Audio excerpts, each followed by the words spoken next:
Hello everyone, welcome to first step future India.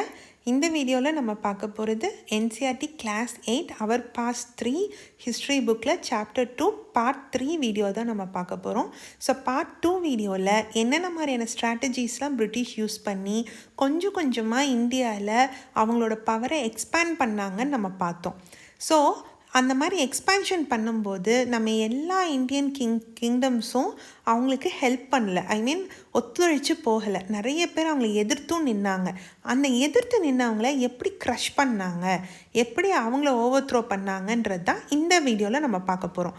So அதில் மெயினாக திப்பு சுல்தான், இவர் டைகர் ஆஃப் மைசூர் அப்படின்னு சொன்னாங்க. ஏன்னா மைசூரோட ரூலர் தான் இவர். ஸோ இவங்க பிரிட்டிஷ் டைரக்ட் மிலிட்ரி கான்ஃபரன்டேஷன் பண்ணியிருக்காங்க. ஏன்னா பிரிட்டிஷ்க்கு இவர் பெரிய ஒரு த்ரெட்டாக இருந்ததுனால. ஓகேங்களா? ஸோ பொலிட்டிக்கல் வைஸாகவும் சரி, எக்கனாமிக் வைஸாகவும் சரி, உங்களுக்கு பிரிட்டிஷை ரொம்பவே எதிர்த்து நின்னார் திப்பு சுல்தான். ஸோ அந்த ஸ்டோரி என்னென்னு பார்த்தோன்னா, 1761 to 1782 ஹைதர் அலிங்கிற ஒரு ரூலர் இருந்திருக்காரு. மைசூரை இவர் தான் ஆண்டிருக்காரு. அவர் இறந்ததுக்கப்புறம் 1782 அவர் இறந்ததுக்கப்புறமா அவரோட பையன் திப்பு சுல்தான் மைசூரோட கிங்காக மாறியிருக்காரு. 1782 1799 வரைக்கும் அவர் ஆண்டிருக்காரு.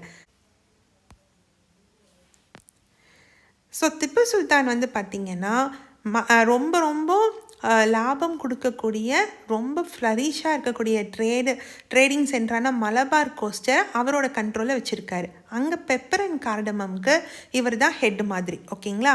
அப்போ 1785 திப்பு சுல்தான் பிரிட்டிஷ்க்கு நிறையவே பிரச்சனை கொடுத்தாரு. எப்படி? சாண்டல்வுட், பெப்பர், கார்டமம் இது எதையுமே பிரிட்டிஷ்க்கு விற்கக்கூடாது. லோக்கலாக இப்போ திப்பு சுல்தான் கிட்டே இருந்து வாங்கலைன்னா லோக்கலில் இருக்கக்கூடியவங்க கிட்டேருந்து வாங்க ட்ரை பண்ணுவாங்கல்ல, அப்படி லோக்கல் மர்ச்சன்ட்ஸும் அவங்களுக்கு கொடுக்கக்கூடாது. மூணாவது, திப்பு சுல்தான் ஃப்ரெஞ்ச் கூட ரொம்பவே ஃப்ரெண்ட்லியாக இருந்தார். அதை பிரிட்டிஷால் ஏற்றுக்க முடியல. ஆல்ரெடி முகல்ஸ் கூட எல்லாம் எப்படியோ ஃப்ரெண்டாக இருந்து தான் ஃப்ரெஞ்சு, டச்சு, போர்ச்சுகீஸ் எல்லாத்தையும் ஓரம் கட்டினாங்க. வேற இப்போ திப்பு சுல்தான் பார்த்திங்கன்னா ஃப்ரெஞ்ச் கூட ரொம்பவே க்ளோஸாக இருக்காங்க. அவங்களுக்கு வெளியில் இருக்கிற யூரோப்பியன் கண்ட்ரிஸ் உள்ளே வரதில் விருப்பம் இல்லை. இந்த 3 விஷயமும் பிரிட்டிஷை ரொம்பவே கஷ்டப்படுத்துச்சு. அதனாலேயே திப்பு சுல்தானை ஒரு பெரிய ஒரு எதிரியாக அவங்க பார்த்தாங்க. ஸோ திப்பு சுல்தானுக்கும் பிரிட்டிஷ்க்கும் 4 மேஜர் வார்ஸ் நடந்திருக்கு. அதில் 1799 பேட்டில் ஆஃப் ஸ்ரீரங்கப்பட்டினமில் திப்பு சுல்தான் இறந்துட்டார். அவர் தோத்தார். அப்போ பிரிட்டிஷ் அதோட ஃபுல் அல்டிமேட் கண்ட்ரோல் எடுத்துக்கிட்டாங்க. ஓகேங்களா? எப்படி அவர் தோத்தாருன்னு பார்த்தீங்கன்னா, அவரோட பசங்களை பிரிட்டிஷ் ஹாஸ்டேஜாக எடுத்துக்கிட்டாங்க. அப்படி தான் ஜெயிச்சாங்களே தவிர அந்த ஒரு மிலிட்ரி ரூலை வச்சோ இல்லை பொலிட்டிக்கல் ஐடியாஸை வச்சோலாம் ஜெயிக்கலை. அவரோட பசங்களை ஹாஸ்டேஜாக எடுத்து தான் பிரிட்டிஷ் ஜெயிச்சிருக்காங்க. ஸோ 4 மேஜர் வார் நடந்திருக்கு. ஓகேங்களா? இந்த டேட்ஸ் எல்லாம் பார்த்துக்கோங்க. ஸோ திப்பு சுல்தான் போனதுக்கப்புறமா மைசூர் உடையார் டைனாஸ்டி கிட்ட வந்திருக்கு. ஸோ இவங்க பிரிட்டிஷ்க்கு ஒத்துழைச்சதுனால அட்மினிஸ்ட்ரேஷனை கொடுத்துட்டாங்க. எகெயின் சப்சிடரி அலையன்ஸ்னு போன வீடியோவில் பார்த்தோம் பார்த்தீங்களா, அதையும் மைசூர் மேலே இம்போஸ் பண்ணிட்டாங்க. ஸோ தன்னை எதிர்க்கிறவங்கக்கிட்ட டைரெக்டாக சண்டை போட்டு அவங்கள க்ரஷ் பண்ணி, அது எமோஷ்னலாக எப்படி அவங்கள க்ரஷ் பண்ணணுமோ அதை க்ரஷ் பண்ணி அந்த டெரிட்டரியை அவங்க ஆக்கிரமிக்கிறாங்க. ஸோ இது மைசூரில் திப்பு சுல்தானுக்கு நடந்த விஷயம். இதே மாதிரி மராத்தாஸ்கிட்டையும் நடந்திருக்கு. So 1761 third battle of Panipat நடந்தது. ஸோ இந்த தேர்ட் பேட்டில் ஆஃப் பானிபட் யாருக்கும் நடுவில் நடந்ததுன்னா மராத்தாக்கும் ஆப்கானிஸ்தானுக்கும் நடந்தது. இதில் மராத்தா டெல்லியை ஆளணும் அப்படிங்கிற அந்த ட்ரீம் காணாமல் போயிடுச்சு. ஸோ ஆப்கானிஸ்தானோட மேஜர் ரூல் அங்கே வந்துடுச்சு. ஓகேங்களா? இதுக்கப்புறம் மராத்தாஸ் என்ன பண்ணுறாங்கன்னா கொஞ்சம் கொஞ்சமாக பிரியிறாங்க. எப்படி? சிந்தியா, ஹோல்கர், கைக்வாந்த், பான்சில் இப்படிங்கிற பேர்லலாம் பிரிஞ்சுட்டு ஒவ்வொருத்தரும் ஒவ்வொரு இடத்த ஆள்றாங்க. இவங்க எல்லாருக்குமே அல்டிமேட் ஹெட் யாருன்னு பார்த்தீங்கன்னா, அதாவது சீஃப் யாருன்னு பார்த்தீங்கன்னா சர்தாஸ். ஸோ இந்த சர்தாஸ்க்கெல்லாம் யார் ஹெட்டுன்னு பார்த்தீங்கன்னா பேஷ்வா. ஸோ பிரின்சிபல் மாஸ்டர் அப்படிங்கிறது பேஷ்வா.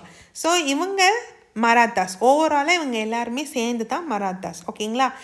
ஸோ இப்படி அவங்களுக்குன்னு பிரிக்கப்பட்ட இடத்துல அவங்க ரொம்ப பவர்ஃபுல்லாகவும் ஸ்ட்ராங்காகவும் அட்மினிஸ்ட்ரேட் பண்ணிட்டு வந்துட்டுருக்காங்க.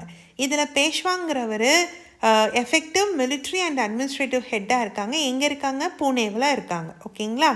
ஸோ இதில் மகாஜிதி சிந்தியா, நானா ஃபட்னிஸ் இவங்க எல்லாம் ஃபேமஸ் சோல்ஜர்ஸ் அண்ட் ஸ்டேட்ஸ்மென்ஸ் இதில் கொடுத்துருக்காங்க, என்சிஆர்டியில் கொடுத்த நேம்ஸ். ஓகேங்களா? ஸோ இவங்களுக்கும் பிரிட்டிஷுக்கும் ஒத்து வரல. எப்படி வந்து திப்பு சுல்தானுக்கும் பிரிட்டிஷ்க்கும் ஒத்து வரலையோ அதே மாதிரி இவங்களுக்கும் ஒத்து வரல. அப்போ ஃபஸ்ட்டு 1782 ட்ரீட்டி ஆஃப் சால்பாய் அப்படின்னு ஒரு விஷயத்தை கொண்டு வராங்க. இதில் 2 பேருக்கும் ப்ராப்ளம் நடந்தாலும் யார் இதில் ப்ராப்பராக விக்ட்ரி அடைஞ்சாங்கன்றது கிளியராகவே இல்லை. நெக்ஸ்ட்டு 1803 1805 வரைக்கும் செகண்ட் ஆங்கிலோ மராத்தா வார் நடக்குது. இதில் பிரிட்டிஷ் வந்து ஒரிசா, ஆக்ரா, டெல்லி அப்படின்னு நிறைய இடத்த ஆக்கிரமிக்கிறாங்க. அதாவது யமுனாவுக்கு நார்த்தில் இருக்கக்கூடிய நிறைய டெரிட்டரிஸை அவங்க பிடிச்சிட்டாங்க. ஓகேங்களா? நெக்ஸ்ட்டு 1817 1819 வரைக்கும் தேர்ட் ஆங்கிலோ மராத்தா வார் நடந்திருக்கு. இதில் மராத்தா வந்து டோட்டலாகவே டிஃபீட் ஆகிட்டாங்க. ஸோ பேஷ்வா அப்படிங்கிற அந்த பிரின்சிபல் ரூலரையே வந்து ரிமூவ் பண்ணிட்டாங்க. அவரை பித்தூருக்கு அனுப்பிச்சிட்டாங்க. அப்புறம் பென்ஷன் கொடுத்து அவரை ஓரமாக வச்சுட்டாங்க. ஸோ இப்படி மராத்தாஸை ஜெயித்தது மூலமாக அவங்க வந்து டோட்டலாக சவுத் ஆஃப் இந்தியாஸையே தன்னோட கண்ட்ரோலில் எடுத்துக்கிட்டாங்க. ஸோ இதுதான் நம்ம பிரிட்டிஷ் வந்து மைசூரையும் பூனே சைடில் இருக்கக்கூடிய விந்தியாஸ் ஒட்டின சவுத் ரீஜனையும் எப்படி ஆக்கிரமிச்சாங்கன்ற ஹிஸ்ட்ரி. ஓகேங்களா? ஸோ நம்ம பார்த்த மாதிரி டிப்ளமேட்டிக் ரிலேஷன் மூலமாக, எக்கனாமிக்கல் ரிலேஷன் மூலமாக, பொலிட்டிக்கல் ரிலேஷன் மூலமாக, டைரக்ட் வார் மூலமாக பிரிட்டிஷ் எப்படியெல்லாம் டெரிட்டரிஸை வந்து ஆக்கிரமித்தாங்க, அதுலேருந்து ரெவென்யூவை எப்படி ஜென்ரேட் பண்ணாங்கன்னு சோஃபார் பார்த்தோம். இப்போது கிளைம் ஆஃப் பேரமவுன்சி. ஸோ இது போக இப்போ நான் சொன்ன ஸ்ட்ராட்டஜிஸ்லாம் இல்லாமல் அடுத்த ஸ்ட்ராட்டஜி நிறைய கையில் எடுத்தாங்க. ஓகேங்களா? அதில் ஃபஸ்ட்டு ஒன் என்னென்னா நிறைய பாலிசி கொண்டு வராங்க. அந்த பாலிசி மூலமாக டெரிட்டரிஸை இன்னும் ஸ்பீடாக ஆக்கிரமிக்கிறாங்க. Aggressive policy of territorial expansion. So 1813 to 1823 lord Hasting வந்து கவர்னர் ஜென்ரலாக ஆகிறாரு. ஸோ பிரசிடென்சிஸாக அவங்க பிரிக்கிறாங்க இல்லைங்களா? அதாவது மெட்ராஸ் பிரசிடென்சி, பாம்பே பிரசிடென்சி, பெங்கால் பிரசிடென்சின்லாம் பிரித்தாங்க இல்லைங்களா? அவங்க எல்லாருக்கும் ஒரு ஹெட் இருக்காங்க. அவங்க தான் கவர்னர் ஜென்ரல். அப்புறம் governor of Bengal, governor of Madras அப்படின்னு இருந்தவங்களுக்கு ஓவராலாக ஹெட்டு தான் கவர்னர் ஜென்ரல். அப்படி ஃபஸ்ட்டு வந்த கவர்னர் ஜென்ரல் தான் லார்ட் ஹாஸ்டிங். ஸோ இவர்கிட்ட இருந்து தான் பாலிசி மூலமாக டெரிட்டோரியல் எக்ஸ்பேன்ஷன் நடந்திருக்கு. ஓகேங்களா? ஸோ ஃபஸ்ட்டு பார்த்திங்கன்னா கிட்டூருங்கிறது இன்றைக்கி கர்நாடகான்னு நம்ம சொல்கிறோம் இல்லைங்களா? அப்போ அது கிட்டூர்னு சொன்னாங்க. ராணி சின்னம்மா இருக்காங்க இல்லைங்களா? அவங்க வந்து பிரிட்டிஷை எதிர்த்துருக்காங்க. பிரிட்டிஷை கர்நாடகாவுக்குள்ளே கொண்டு வர முடியாது, நீ சொல்கிறது எதையும் கேட்க முடியாதுன்னு சொல்லி ஆன்டி பிரிட்டிஷ் ரெசிஸ்டன்ஸ் மூமெண்ட் அவங்க பண்ணியிருக்காங்க. அதுக்காக அவங்கள 1824 அரெஸ்ட் பண்ணி 1829 அவங்க இறந்துருக்காங்க. அதுக்கப்புறமா அவங்களோட அந்த மூமெண்ட்டை யார் எடுத்து நடத்துனாங்கன்னு பார்த்தீங்கன்னா Rayanna. So Sowdikar of Sangolli in Kittur. So இவரும் கிட்டூரை சார்ந்தவர் தான். ராணி சின்னம்மாவோட இந்த மூமெண்ட்டை ராயண்ணா எடுத்து நடத்தியிருக்காங்க. இதுக்காகவும் பிரிட்டிஷ் வந்து அவரையும் பிடிச்சு தூக்கில் போட்டு கொண்டு இருக்காங்க. எப்போது? 1830. ஸோ ராணி சின்னம்மா 1829 இறந்துருக்காங்க. ஒரு வருஷம் ராயண்ணா எடுத்து அந்த மூமெண்ட்டை கொண்டு போக ட்ரை பண்ணியிருக்காரு. அண்ட் எகெயின் அவரை 1830 கொண்டு இருக்காங்க. ஓகேங்களா? ஸோ இந்தியாவில் இருக்கக்கூடிய லோக்கல் ரூலர்ஸ் கிட்டலாம் இத்தனை ப்ராப்ளம் இருக்குதுன்னு பார்த்தா, யூரோப்பியன் கண்ட்ரீஸில் மித்த 3 பேர்கிட்டேருந்து இந்தியாவை காப்பாற்றணும்னு பார்த்தா இதுக்கு இன்னொரு ப்ராப்ளமும் வருது ரஷ்யா கிட்டேருந்து. பிரிட்டிஷ்க்கு எங்கே ரஷ்யா வந்து ஆப்கானிஸ்தான் மூலமாக இந்தியாவுக்குள்ளே வந்துருவாங்களோ, அவங்க வந்து இந்தியாவை ஆக்கிரமிச்சிருவாங்களோ, நம்மளுக்கு கஜானாவாக ஒர்க் பண்ணக்கூடிய இந்தியா கையை விட்டு போயிருமோங்கிற பயம் பிரிட்டிஷ்க்கு இருந்தது. அதனாலேயே ஆப்கானிஸ்தானில் 1838 1842 வரைக்கும் வார் பண்ணி அங்கேயும் இன்டைரக்ட் ரூலை கொண்டு வராங்க. ஸோ தட் ஆப்கானிஸ்தான் மூலமாக ரஷ்யா உள்ளே வராமல் பார்த்துக்கிறாங்க. இது உங்களுக்கு புரிஞ்சிருக்கும்னு நினைக்கிறேன். நெக்ஸ்ட்டு பஞ்சாபில் மகாராஜா ரஞ்சித் சிங் வந்து இருக்கார். அவரும் பிரிட்டிஷ்க்கு வந்து ப்ராப்ளமாக இருக்கார். ஸோ அவரை வந்து எதிர்க்கவே முடியல. 1839 அவர் இறந்ததுக்கு அப்புறமா இவங்க வந்து 2 பெரிய வார் வந்து பண்ணியிருக்காங்க. அந்த வாருக்கு அப்புறமா கொஞ்சம் கொஞ்சமாக 1849 பஞ்சாபையும் அவங்க ஆக்கிரமிச்சிட்டாங்க. ஸோ எப்படி கொஞ்சம் கொஞ்சமாக ஒவ்வொரு இடத்தையுமே ஆக்கிரமிக்கிறாங்கன்றது நம்ம இதில் பார்த்துட்டு வந்துட்டுருக்கோம். எங்கேயும் பிரிட்டிஷ்க்கு யாரெல்லாம் எதிரியாக இருந்திருக்காங்கன்னு நம்ம பார்க்குறோம். நம்ம நேட்டிவ் ரூலர்ஸான லீடர்ஸை பற்றியும் இதில் நம்ம பார்த்துட்ருக்கோம் சோஃபார். ஓகேங்களா? Finally doctrine of lapse. Doctrine of lapse ரொம்ப ரொம்ப இம்பார்ட்டண்ட்டான ஒன்று. டெரிட்டோரியல் எக்ஸ்பேன்ஷனுக்கு அவங்க எடுத்த ஒரு பெரிய ரொம்ப ஈஸியான ஒரு வழி டாக்ட்ரின் ஆஃப் லேப்ஸ். இதை யார் கொண்டு வந்தான்னு கேட்டிங்கன்னா லார்ட் டால்ஹவுசி கொண்டு வந்திருக்காங்க. ஸோ இந்தியாவில் இந்த டைம்குள்ளே நம்ம புக்கில் ஆல்ரெடி பார்த்தோம். ஒவ்வொரு இயர்லேயும் அந்த ரெட் கலர் எல்லோ கலர் எப்படி வந்து மாறிச்சு.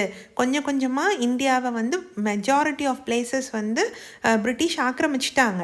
ஸோ இந்த டாக்ட்ரின் ஆஃப் லேப்ஸுங்கிறது கடைசி வேவ் ஆஃப் அனெக்சேஷன்னு சொல்கிறாங்க. அதாவது மிச்சம் மீதி இருக்கிறது கூட இந்த பாலிசி மூலமாக அவங்க அனெக்ஸ் பண்ண ஆரம்பிச்சிட்டாங்க. ஸோ 1848 1856 நடந்த விஷயந்தான் இந்த டாக்ட்ரின் ஆஃப் லேப்ஸ். அப்போது இது என்ன சொல்ல வராங்கன்னா, ஒரு கிங்டம் இருக்குது, அந்த கிங்டமில் ஆண் வாரிசு இல்லை அப்படின்னு சொல்லும்போது ஆட்டோமேட்டிக்காக அந்த கிங்டம் பிரிட்டிஷுக்கு கீழே வந்துருச்சுங்கிறது தான் இந்த பாலிசி சொல்கிறது. ஸோ பெண் வாரிசு இருந்தாலும் சரி, இல்லை அவங்களுக்கு குழந்தையே பிறக்கலைனாலும் சரி, அவங்களுக்கு குழந்தை பிறந்து இறந்துருந்தாலும் சரி, அந்த ராஜா சாகிறதுக்குள்ளே அவங்களுக்கு ஒரு ஆண் வாரிசு இருக்கணும். அப்படி இல்லைன்னா அந்த டெரிட்டரி ஆட்டோமேட்டிக்காக பிரிட்டிஷுக்கு கீழே வரும். இதுதான் டாக்ட்ரின் ஆஃப் லேப்ஸ். அப்படி ஃபஸ்ட்டு அவங்க பிடிச்ச இடம் சத்தாரா, அப்புறம் சாம்பல்பூர், அப்புறம் உதய்பூர், நாக்பூர், ஜான்சி, இது எல்லாத்தையுமே ஒவ்வொரு ஏரியாவில் என்னென்ன இயரில் வந்து ஆக்கிரமிச்சிருக்காங்கன்றது இதில் இருக்குது. ஸோ இதில் கடைசியாக ஆவாதை வந்து அவங்க ஆக்கிரமிச்சிருக்காங்க. ஆக்கிரமிச்சுட்டு பிரிட்டிஷ் என்ன சொல்லியிருக்காங்கன்னு பார்த்தீங்கன்னா, இது எங்களோட டியூட்டி, நீங்கள் எல்லாம் பீப்புளை எப்படி ஹேண்டில் பண்ணணும், எப்படி வந்து ரூல் பண்ணணும்னு தெரியாமல் பீப்புளை கஷ்டப்படுத்திட்டு இருக்கீங்க. ஸோ எங்ககிட்ட இந்த ஆட்சியெல்லாம் எடுத்து நாங்கள் வந்து அவங்கள வந்து காப்பாற்றிருக்கோம்.